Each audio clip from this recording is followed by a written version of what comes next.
Hello दोस्तों, सभी को नमस्कार, सभी को मेरा राम राम। जैसा कि आप लोगों को पता है, हम लोग पढ़ रहे थे जिला दर्शन, और जिला दर्शन की कड़ी में जो आज का जो हमारा जिला है ना दोस्तों, वह है डीग जिला। कौन सा जिला है भैया? डीग जिला है दोस्तों। और डीग जिले की शुरुआत करने से पहले हम लोग एक मोटिवेशन स्पीच के साथ आज की हमारी सेशन की हम लोग शुरुआत करते हैं दोस्तों। देखिएगा, रख हौसला वो मंजर भी आएगा, रख हौसला वो मंजर भी आएगा, प्यासे के पास चलकर समंदर भी आएगा, प्यासे के पास चलकर समंदर भी आएगा। थक कर न बैठे मंजिल के मुसाफिर, थक कर न बैठे मंजिल के मुसाफिर, मंजिल भी मिलेगी और मिलने का मजा भी आएगा, मंजिल भी मिलेगी और मिलने का मजा भी आएगा। इसी मोटिवेशन स्पीच के साथ हम लोग हमारे सेशन की शुरुआत करते हैं दोस्तों।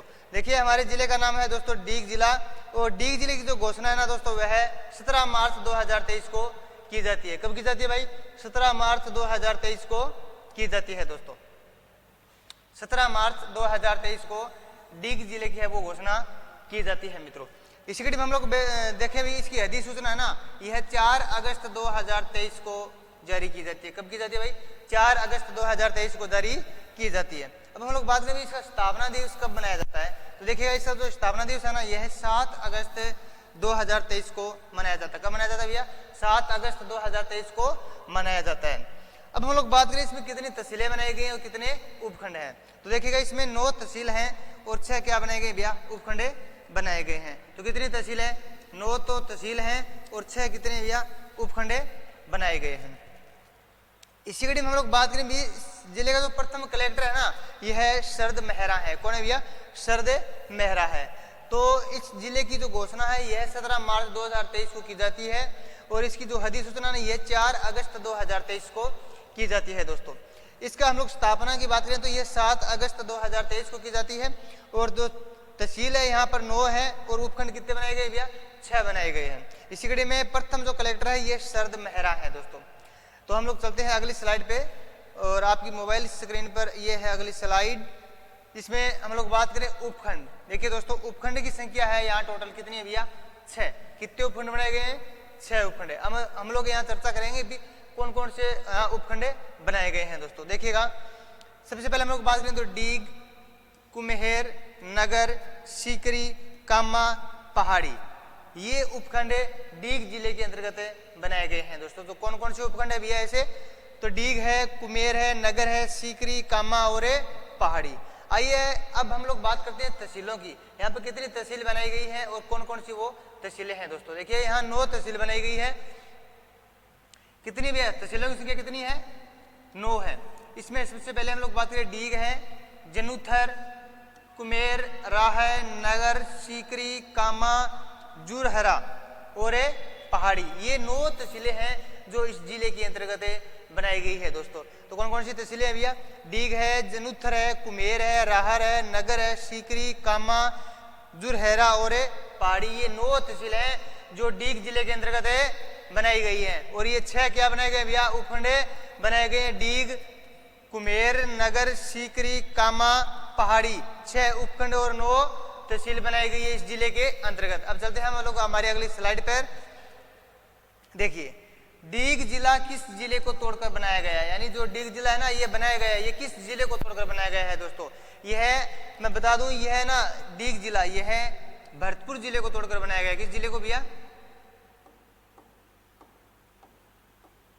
भरतपुर जिले को तोड़कर डीग जिला बनाया गया है। डीग जिला, ठीक है। तो किस जिले को तोड़कर बनाया गया है भैया? डीग जिले को तोड़कर बनाया गया है। कौन सा जिला बनाया गया है? भरतपुर जिले को तोड़कर बनाया गया है। और कौन सा जिला बनाया गया है? डीग जिला बनाया गया है दोस्तों। इसी कड़ी में हम लोग बात करेंगे कि ये जो डीग जो जिला है यह किस संभाग के अंतर्गत आता है दोस्तों।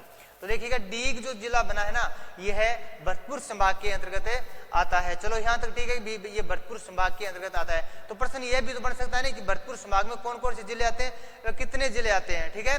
पहले भरतपुर में 4 जिले आया करते थे, लेकिन अब वर्तमान में कितने जिले आते हैं? भरतपुर में 6 जिले आते हैं। कितने जिले आते हैं? 6 जिले आते हैं, जिसमें भरतपुर, धौलपुर, डीग जो नया बना है, करौली, गंगापुर सिटी यह भी नया बना है, और इसी क्रम में सवाई माधोपुर। तो यहाँ ओवरऑल हम बात करें तो यहाँ पर 6 जिले हैं जो भरतपुर संभाग के अंतर्गत आते हैं दोस्तों। इसमें भरतपुर है, धौलपुर, डीग, करौली, गंगापुर सिटी और सवाई माधोपुर। ठीक है, तो भरतपुर संभाग के अंदर कितने जिले आते हैं? 6 जिले आते हैं दोस्तों। तो हम लोगों ने ये बताया कि भरतपुर आता है, धौलपुर, डीग, करौली, गंगापुर सिटी और सवाई माधोपुर। चलते हैं अगली स्लाइड पे। देखिए सीमावर्ती जिले, यानी ऐसे कौन कौन से जिले हैं जो डीग जिले के साथ अपनी सीमा को क्या करते हैं भैया? साझा करते हैं। यानी ऐसे कितने जिले हो सकते हैं जो डीग जिले के साथ अपनी सीमा को क्या करते हैं? साझा करते हैं। तो हम जानने की कोशिश करेंगे दोस्तों यहां पर कि सीमावर्ती जिले से पहले हम लोग सीमावर्ती राज्य की हम लोग बात कर लेते हैं कि कितने राज्य हैं क्या जो डीग जिले के साथ अपनी सीमा को साझा करते हैं, या फिर क्या डीग राज्य है या अंतर्वर्ती जिला है या फिर ये बहिर्वर्ती जिलों की श्रेणी में आता है दोस्तों। यह जो डीग जिला है ना दोस्तों, यह बहिर्वर्ती जिला है दोस्तों। यह 2 राज्यों की सीमा के साथ अपनी सीमा को साझा करता है। कितनी सीमा भैया? 2 राज्यों की सीमा के साथ अपनी सीमा को क्या करता है भैया? टच करता है, जिसमें 1 नंबर पर है दोस्तों हरियाणा और नंबर 2 पर है दोस्तों यूपी। कौन सा भैया? उत्तर प्रदेश। ठीक है, तो 2 राज्यों के साथ अपनी सीमा को टच करता है। तो सीमावर्ती राज्य हैं हरियाणा और यूपी, जो डीग जिले के साथ अपनी सीमा को क्या करते हैं? साझा करते हैं दोस्तों। तो आपसे ये पूछा भी जा सकता है कि कौन सा राज्य है जो डीग जिले के साथ अपनी सीमा को साझा नहीं करता है, या फिर डीग जिला बना है या किस राज्य के साथ अपनी सीमा को साझा करता है? तो ये भी आपको पता होना चाहिए कि ये हरियाणा और उत्तर प्रदेश साथ अपनी सीमा को क्या करता है भैया? टच करता है। इसी कड़ी में हम लोग बात करें कि सीमावर्ती जिले यानी कौन कौन से यहाँ जिले हैं जो यहाँ पर, यानी कौन कौन से जिले हैं जो डीग जिले के साथ अपनी सीमा को क्या करते हैं भैया? साझा करते हैं। देखिएगा यहाँ पर 2 जिले हैं। नंबर 1 है दोस्तों अपना भरतपुर जिला, और नंबर 2 है दोस्तों कौन सा? अलवर जिला। यानी 2 जिले ऐसे हैं जो डीग जिले के साथ अपनी सीमा को क्या करते हैं भैया? साझा करते हैं। किस जिले के साथ है? डीग जिले के साथ अपनी सीमा को क्या करते हैं? साझा करते हैं। तो 2 तो राज्य हैं हरियाणा और उत्तर प्रदेश जो डीग जिले के साथ अपनी सीमा को क्या करते हैं? साझा करते हैं। और इसी कड़ी में डीग जो जिला है ना, ये भरतपुर और अलवर जिलों के साथ अपनी सीमा को क्या करता है भैया? साझा करता है। चलते हैं हम अगली स्लाइड पे। देखिए डीग जिले में 3 विधानसभा सीटें हैं दोस्तों। कितनी है भैया? 3 विधानसभा सीटें हैं, जिसमें डीग कुमेर है, कामा है और नगर है। तो डीग जिले में 3 विधानसभा सीटें हैं, डीग, कुमेर, कामा और नगर। इसी कड़ी में चलते हैं हम हमारी अगली स्लाइड पे। देखिए डीग जिले का प्राचीन नाम क्या होता है? डीग जिले का प्राचीन नाम है क्या होता है दोस्तों? अगर आपको ये सेशन अच्छा लग रहा हो तो इस सेशन को ज़्यादा से ज़्यादा आप शेयर करें और हमारी यूट्यूब चैनल केयर्स एकेडमी को सब्सक्राइब जरूर करें। तो इसका जो प्राचीन नाम होता है ना डीग जिले का, इसका नाम होता है दोस्तों दुर्गापुर। क्या नाम होता है भैया? दुर्गापुर नाम है होता है। अब देखिएगा इसके उपनाम क्या क्या हैं, यानी इसको किस नाम से भी जाना जाता होगा। तो देखिएगा इसे जल महलों की नगरी कहते हैं। क्या कहते हैं साहब? जल महलों की नगरी के नाम से जाना जाता है। फवारों की नगरी के नाम से भी जाना जाता है। 84 कोसी ब्रज परिक्रमा क्षेत्र के नाम से भी जाना जाता है। तो आपसे पूछा जाए कि जल महलों की नगरी किस जिले को कहा जाता है दोस्तों, तो वह जल महलों की नगरी है ना, यह डीग जिले को कहा जाता है। इसलिए हम लोग बात करें फवारों की नगरी किसे कहा जाता है, तो फवारों की नगरी है ना, यह भी डीग जिले को कहा जाता है। 84 कोसी ब्रज परिक्रमा क्षेत्र है ना, यह भी डीग जिले को कहा जाता है। तो इसका जो प्राचीन नाम होता है दोस्तों, यह दुर्गापुर नाम होता है। क्या नाम होता है भैया? दुर्गापुर नाम होता है। प्रश्न पूछा भी जा सकता है कि डीग जिले का प्राचीन नाम क्या था, तो इसका प्राचीन नाम होता है ना, ये दुर्गापुर नाम होता है। क्या नाम होता है भैया?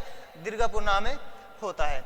इसके जो उपनाम है ये दोस्तों जल महलों की नगरी, फुहारों की नगरी, 84 कोसी ब्रज परिक्रमा क्षेत्र, इसको कहा जाता है दोस्तों। ठीक है, चलते हैं हमारे अगली स्लाइड पे। देखिएगा यहां की प्रमुख नदी कौन सी है?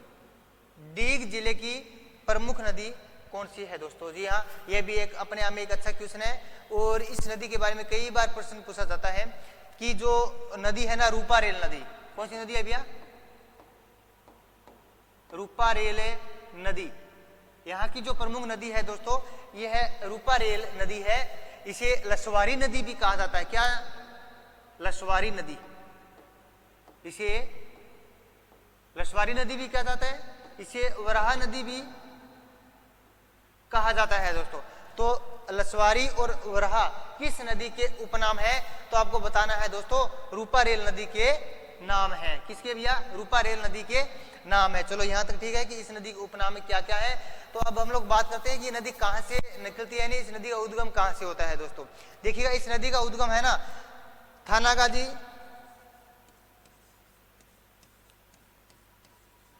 थानागाजी क्षेत्र अलवर से होता है दोस्तों। कहां से होता है? थानागाजी क्षेत्र अलवर से होता है दोस्तों। अलवर से नदी निकलने के बाद यह नदी कहां चली जाती है भैया? यह नदी डीग जिले में चली जाती है। किस जिले में? डीग जिले में चली जाती है। इसके बाद ये नदी किस जिले में चली जाती है भैया? भरतपुर जिले में चली जाती है। किस जिले में? भरतपुर जिले में चली जाती है। चलो यहां तक ठीक हुआ कि ये जो नदी है रूपारेल नदी है ना, यह कितने जिलों में बहती है? तो ये 3 जिलों में बहती है दोस्तों। कितने जिलों में बहती है भैया? 3 जिलों में बहती है, जिसमें अलवर है, डीग है और भरतपुर जिला है दोस्तों। ये 3 जिलों में ये नदी क्या होती है भैया? प्रवाहित होती है। चलो और देखते हैं कि इस नदी के किनारे और क्या क्या यहाँ पर स्थल बनाए गए हैं। देखेगा, यहाँ पर डीग जिले में यहाँ पर एक बांध बनाया गया है और उस बांध का नाम क्या है भैया? सीकरी बांध। कौन सा बांध है भैया? ये एक बांध है, उस बांध का नाम क्या है भैया? सीकरी बांध। सीकरी बांध जो पहले भरतपुर जिले में आया करता था, लेकिन अब यह डीग जिले में आता है दोस्तों। ये आपको ध्यान में रखना है कि ये सीकरी बांध है ना, ये डीग जिले में आता है। किस जिले में आता है भैया? डीग जिले के अंतर्गत आता है। चलो यहां तक ठीक है। इसके बाद हम लोग बात करते हैं कि यहाँ पर भरतपुर से एक नदी निकलती है, काकुंद नदी। कौन सी नदी भैया? काकुंद नदी। काकुंद नदी जो इस नदी की क्या है भैया? सहायक नदी है। किस नदी की? इस नदी की सहायक नदी है। किस नदी की? रूपारेल नदी की सहायक नदी है। इस नदी पर एक बांध बना हुआ है, उस बांध का नाम क्या है भैया? बंद बारेठा बांध। ये भी परीक्षा में कई बार पूछा जाता है, बंद बारेठा, बंद बारेठा बांध। बंद बारेठा बांध है ना, ये पूछा जाए किस जिले में है? तो भरतपुर जिले में है। और किस नदी पर है दोस्तों? यह काकुंद नदी पर बनाया हुआ है दोस्तों। कुछ नदी पर? काकुंद नदी पर बनाया हुआ है। तो ये कई बार परीक्षा में पूछा जाता है कि बंद बारेठा बांध किस जिले में है या फिर किस नदी पर बनाया गया है। तो ये काकुंद नदी से विलोम करता है और भरतपुर जिले में है दोस्तों। ठीक है। इसी कड़ी में हम लोग बात करें कि भरतपुर में एक सभ्यता है और सभ्यता का नाम है दोस्तों नोहय सभ्यता। इसी नदी के किनारे एक सभ्यता स्थित है।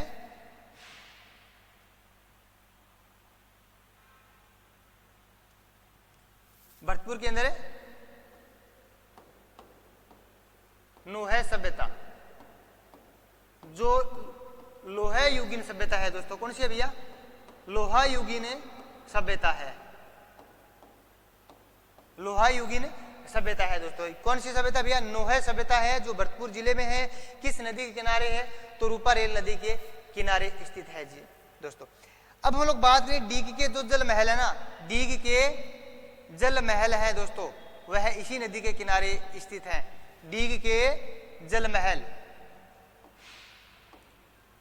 जल महल, डीग के जल महल किस नदी के किनारे स्थित है? तो दोस्तों वह रूपारेल नदी के किनारे स्थित है दोस्तों। इसी कड़ी में हम लोग बात करें, भरतपुर जिले के अंदर एक झील है और उस झील का नाम है भैया मोती झील।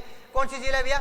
मोती झील। और यह किस नदी के किनारे स्थित है? रूपारेल नदी के किनारे स्थित है। कौन सी झील है भैया?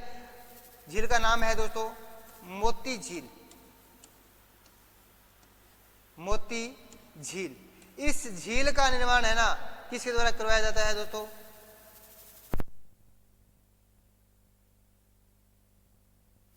देखिए, मोती झील है, ठीक है। यह किस जिले में है? भरतपुर जिले के अंतर्गत आती है दोस्तों। ठीक है। जैसे नोहय सभ्यता है, ये भी किस जिले के अंतर्गत आती है? भरतपुर जिले के अंतर्गत आती है। ठीक है। और काकुंद नदी है, इस पर बंद बारेठा बांध बना हुआ है। और डीग के अंदर जल महल है, जल महल है वो डीग के अंदर है, जो रूपारेल नदी के किनारे स्थित है। सीकरी बांध पहले भरतपुर जिले में आया करता था। ठीक है। और अब ये डीग जिले में आता है दोस्तों। ठीक है।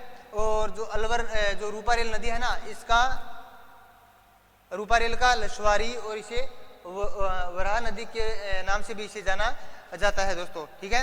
और ये थानागाजी क्षेत्र से अलवर जिले से निकलती है दोस्तों। इसके बाद डीग जिले में बहती है और इसके बाद में दोस्तों ये भरतपुर जिले में चली जाती है, जहां पर नोवा सभ्यता है, भरतपुर मोती झील है, काकुंद नदी है जिस पर बंद बारेटा बांध बना हुआ है, जल महल है और सीकरी बांध है दोस्तों। ठीक है, इसी कड़ी में हम लोग चलते हैं अगली स्लाइड पे।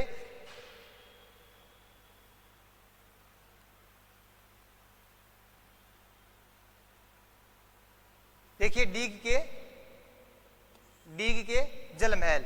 ठीक है, अब देखिएगा यह रूपा रेल नदी के किनारे स्थित है। किस नदी किनारे स्थित है भैया? ये जो महल देख रहे हो ना, यह रूपा रेल नदी के किनारे स्थित है दोस्तों। इसके बाद हम लोग बात करें निर्माण कार्य शुरू किसने करवाया था, तो बदन सिंह के समय इसका निर्माण कार्य है दोस्तों वो शुरू होता है और निर्माण कार्य पूर्ण है ना इसका महाराजा सूरजमल के द्वारा करवाया जाता है, जिसने मोती झील का भी निर्माण करवाया था। किसने निर्माण करवाया था भैया? मोती झील का निर्माण करवाया था। मोती झील का भी निर्माण करवाया था, जिसे नील हरित शैवाल के नाम से भी जाना है। इस झील में ना सर्वाधिक नील हरित शैवाल पाए जाते हैं दोस्तों। कौन से? नील हरित शैवाल पाए जाते हैं। ठीक है दोस्तों, तो यहाँ पर हम लोग बात करें भैया ये जो जल महल है ना, ये रूपा रेल नदी के किनारे स्थित है, जिसका निर्माण कार्य शुरू है ना ये बदन सिंह के द्वारा करवाया जाता है और इसका जो पूर्ण कार्य है ना ये महाराजा सूरजमल के द्वारा करवाया जाता है दोस्तों। यहाँ की हम लोग बात करें नंद भवन, गोपाल भवन, सूरज भवन, सावन भादो महल, ये अपने आप में एक दोस्तों अच्छे क्वेश्चन है, यहाँ से आते हैं परीक्षा के अंदर। ये जो है ना सावन भादो महल, ये कई बार परीक्षा में पूछा जाता है। तो हम लोग इसमें हम लोग बात करें तो सबसे बड़ा जो महल है ना यह गोपाल भवन है। कौन सा भैया? सबसे बड़ा कौन सा है? गोपाल भवन। गोपाल भवन जो सबसे बड़ा है दोस्तों, सबसे बड़ा है।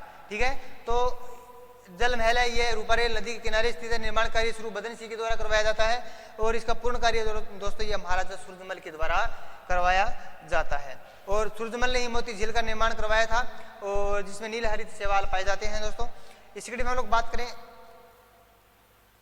ये देखिए बहुत ही अच्छे क्वेश्चन है यहाँ से। सावन भादो महल, सावन भादो महल है ना दोस्तों ये डीग में स्थित है, डीग जिले में। किसमें भैया?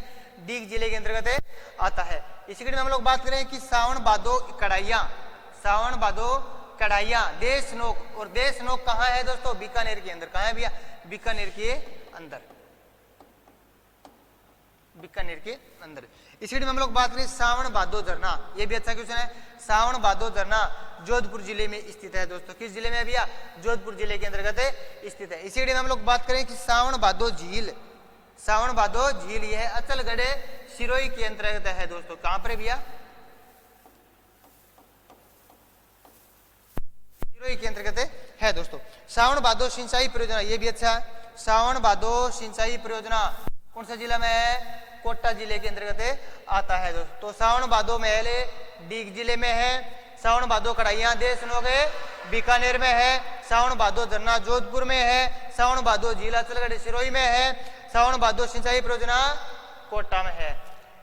इसके बाद चलते हैं हम अगली हमारी स्लाइड पे। देखिए डीग गोलीकांड, कौन सा है भैया?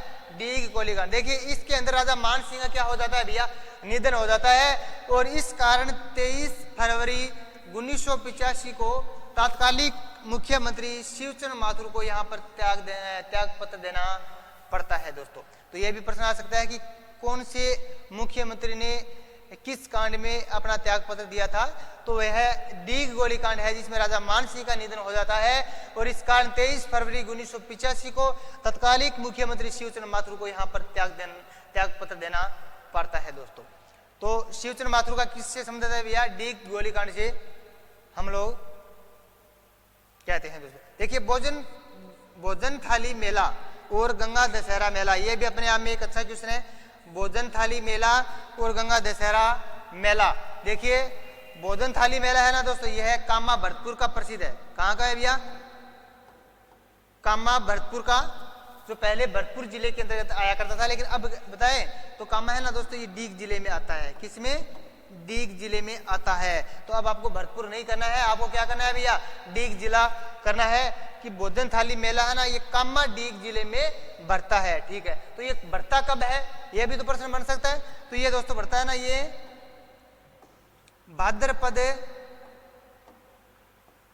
भाद्रपद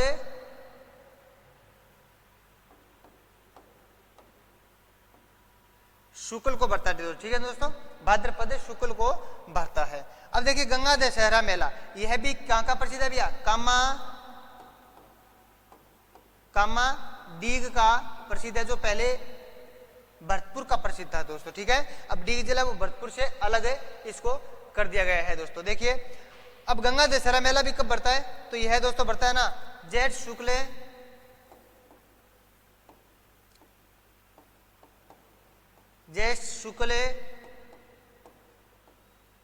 सप्तमी,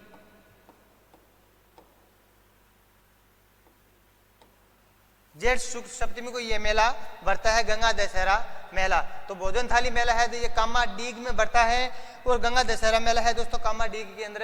आपको करना है भरतपुर नहीं करना है भैया, अब क्या करना है डीग जिला करना है। दोनों ही कहाँ है, स्थान पूछे तो कामा करना है, और जिला पूछे तो भैया डीग करना है। क्या करना है, डीग करना है। ये भोजन थाली मेला ये भाद्रपद में भरा जाता है, और गंगा दशहरा मेला ये जेठ के महीने में भरता है दोस्तों, ठीक है।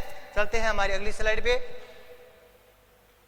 देखिए डीग का दुर्ग सन 1730 में महाराजा सूरजमल के द्वारा, ये जो आप डीग का महल, डीग का दुर्ग है, ये आप लोग देख रहे होंगे, इसका निर्माण है ना 1730 के अंतर्गत महाराजा सूरजमल के द्वारा करवाया जाता है दोस्तों, ठीक है। ये है अपने डीग का दुर्ग, जो 1730 में महाराजा सूरजमल के द्वारा इसे निर्माण करवाया जाता है। चलते हैं अगली स्लाइड पे। अब देखिए जिले से महत्वपूर्ण कुछ क्वेश्चन है दोस्तों, कि डीग जिले के उद्घाटनकर्ता कौन थे, डीग जिले के उद्घाटनकर्ता कौन थे। तो देखिए आलोक कुमार, विश्वेंद्र सिंह, निर्मल कुमार, और इसमें से कोई नहीं। तो यहाँ पर डीग जिले का जो उद्घाटनकर्ता है ना दोस्तों, यह कौन है भैया, विश्वेंद्र सिंह। कौन है, विश्वेंद्र सिंह के द्वारा यहाँ पर उद्घाटन किया गया था दोस्तों। इसी कड़ी में हम लोग देखते हैं अगली स्लाइड पे। देखिए डीग जिला किस जिले से अलग होकर नया जिला बनाया गया है, यानी डीग जिला है ना, किस जिले को तोड़कर इसे नया जिला बनाया गया है दोस्तों। देखिएगा क्या अलवर से बनाया गया है, या फिर भरतपुर से, या फिर करौली, या फिर कोटा। तो इसका सही उत्तर है ना दोस्तों, यह होगा भरतपुर। क्या होगा भैया, भरतपुर। यानी डीग जिला है, यह भरतपुर जिले को तोड़कर एक नया जिला यहाँ पर बनाया जाता है, और उस जिले का नाम क्या होता है भैया, डीग जिला होता है। चलते हैं अगले क्वेश्चन पर। यह है अपनी आपकी मोबाइल स्क्रीन पे, कि डीग जिले का प्राचीन नाम क्या था, डीग जिले का प्राचीन नाम है क्या था। तो देखिए दोस्तों यहाँ पर दिर्गापुर नाम होता है। क्या नाम होता है भैया, दिर्गापुर नाम होता है, यानी डीग जिले का प्राचीन नाम है ना, यह है दिर्गापुर नाम है होता है। चलते हैं अगली स्लाइड पे। ये है आपकी मोबाइल पर अगला क्वेश्चन, राजस्थान की प्रथम कैशलेस पंचायत निम्न में से कौन सी है। बहुत ही अच्छा क्वेश्चन है। राजस्थान की प्रथम कैशलेस पंचायत कौन सी है दोस्तों, तो कौन सी है, रहार है। कौन सी है दोस्तों, रहार। प्रथम कैशलेस पंचायत है दोस्तों रहार, ठीक है।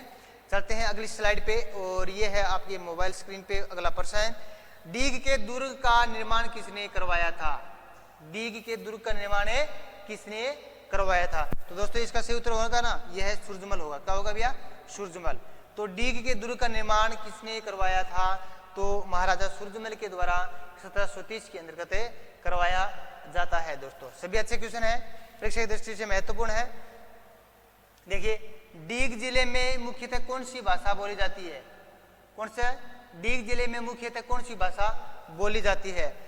क्या बागड़ी बोली जाती है, क्या ब्रज भाषा बोली जाती है, क्या फिर राजस्थानी बोली जाती है दोस्तों। तो इसमें मुख्यतः है ना ब्रज भाषा बोली जाती है। कौन सी भाषा भैया, ब्रज भाषा बोली जाती है। तो डीग जिले में मुख्यतः कौन सी भाषा बोली जाती है, तो कौन सी बोली जाती है भैया, ब्रज भाषा बोली जाती है मुख्यतः। इसी कड़ी में अगले प्रश्न पर चलते हैं। देखिए डीग जिले की सीमा किस राज्य से नहीं लगती है, डीग जिले की सीमा किस राज्य से नहीं लगती है, ये पूछा गया है आपसे। क्या पंजाब से लगती है, क्या हरियाणा से लगती है, क्या मध्य प्रदेश से लगती है, या फिर इनमें से कोई नहीं है दोस्तों। तो इसका जो सही उत्तर है ना, किस राज्य से नहीं लगती है दोस्तों।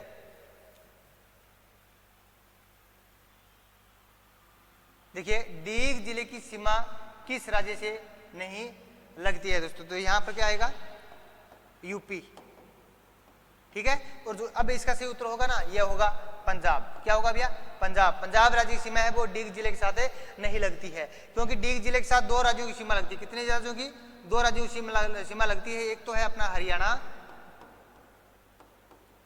एक तो है हरियाणा और दूसरा है दोस्तों कौन सा, उत्तर प्रदेश। कौन सा है भैया, उत्तर प्रदेश। ये दो राज्य हैं जो डीग जिले के साथ अपनी सीमा को क्या करते हैं, साझा करते हैं दोस्तों। चलते हैं अगले प्रश्न पर। ये देखिए, डीग के किस शासक ने दिल्ली पर आक्रमण किया और वहां से सांझा का झूला लाकर जल महल में स्थापित किया। प्रश्न क्या पूछा, डीग के किस शासक ने दिल्ली पर आक्रमण किया और वहां से सांझा का झूला लाकर जल महल में स्थापित किया दोस्तों। तो वह है दोस्तों जवाहर सिंह। कौन सा है भैया, जवाहर सिंह। कौन सा है, जवाहर सिंह। इसी कड़ी में हम लोग चलते हैं अगले प्रश्न पर, और ये है अपन अगला प्रश्न। 84 खंबा मंदिर डीग जिले के किस तहसील में है। 84 खंबा मंदिर डीग के किस जिले में स्थित है दोस्तों। तो इसका जो सही उत्तर है ना वह होगा दोस्तों कामा। क्या होगा भैया, कामा। अब एक है 84 खंभों की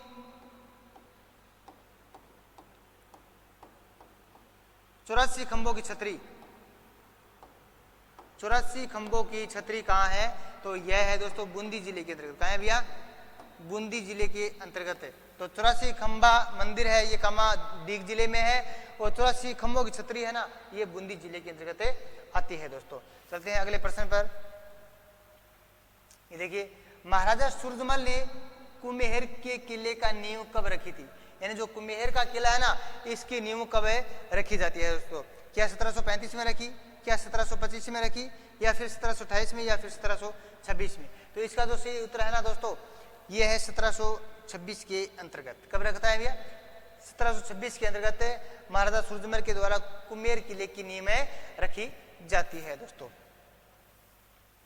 इसी कड़ी में हम अगले स्लाइड में चलते हैं। देखिए, भोजन थाली मेला कहाँ का प्रसिद्ध है। भोजन थाली मेला कहाँ का प्रसिद्ध है, तो यह है दोस्तों कहाँ का प्रसिद्ध है भैया, कामा का प्रसिद्ध है। और कामा किस जिले में आता है, डीग जिले में आता है। ठीक है, तो भरतपुर नहीं करना, आपको क्या करना है भैया, डीग करना है। तो भोजन थाली मेला स्थान पूछे तो कामा करना है, और जिला पूछे तो डीग करना है। क्या करना है भैया, डीग करना है। ये आपको देखना है कि प्रश्न में क्या पूछा गया है, स्थान पूछा गया है या फिर जिला पूछा गया है। ठीक है दोस्तों, अगर दोनों साथ में हो ना, तो अगर दोनों साथ में हो और आपसे स्थान पूछा जाए तो आपको क्या करना है, कामा करना है दोस्तों। इसी कड़ी में हम चलते हैं अगली स्लाइड पे। देखिए, पर्यटन की दृष्टि से महल एवं फुहारों के लिए प्रसिद्ध नगर, महल एवं फुहारों के लिए प्रसिद्ध नगर कौन सा है, तो वह है दोस्तों डीग जिला। कौन सा है भैया, डीग जिला है। यह भी अच्छा क्वेश्चन है दोस्तों। अगले स्लाइड पे चलते हैं। ये देखिए, गंगा दशहरे मेले का आयोजन कहाँ होता है। गंगा दशहरे मेले का आयोजन कहाँ होता है दोस्तों, तो यह होता है कामा के अंतर्गत होता है। और कब होता है भैया, ज्येष्ठ शुक्ल सप्तमी को यह मेला बढ़ता है। कब बढ़ता है भैया, ज्येष्ठ शुक्ल सप्तमी को यह मेला बढ़ता है। और कामा में बढ़ता स्थान पूछे तो कामा करना है, और जिला पूछे तो डीग जिला करना है दोस्तों। इसी कड़ी में हम लोग बात करें। देखिए, जहांगीर के महल स्थित हैं, जहांगीर के महल स्थित हैं दोस्तों। क्या पुष्कर में है, क्या डीग में है, एक व दोनों सही है या फिर कोई नहीं है। जी हाँ दोस्तों, जहांगीर के महल है ना, ये दो जगह स्थित है, एक तो पुष्कर के अंतर्गत है और एक डीग के अंतर्गत है दोस्तों। ठीक है, इसी कड़ी में हम लोग चलते हैं। तो ये जहांगीर के महल स्थित है, पुष्कर और डीग के अंतर्गत है दोस्तों। ठीक है,